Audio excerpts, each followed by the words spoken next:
আসসালামু আলাইকুম ভিউয়ার্স, স্বাগত একটা নতুন ভিডিওতে। আমি তামির রাজা আছি আপনার সঙ্গে। তো চলে আসলাম আজকে আমাদের গম কাটাতে। তো গম কাটার জন্য আমরা এখন মেশিন এসছে। তো আগে দেখা গেল এক বিঘে গম কাটতে 4টা মুনিশ, বয়তে আরও একটা মুনিশ, আবার গাড়ি ভাড়া 500, দেখা গেলো 3000, এদিকে আবার মাড়াই করতে আরও 1000, চালাতে তো 100 হতো।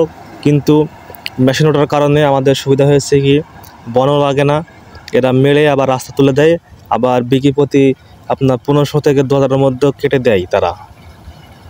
তো বর্তমানে আমাদের চাষিদের এই প্রযুক্তি ওঠার কারণে অনেক সুবিধা হয়েছে। তো এগুলা আগে ছিল আমার এলাকায়, তো অনেকে এগুলা কিনছে অবশ্য, আবার কেউ কেউ আছে বাইরে থেকে সিজনের সময় নিয়ে আসে। তো এই মেশিন দিয়ে ধান, গম এগুলা কাটা হয় কি। তো আজকে ভিডিওটা এই পর্যন্তই।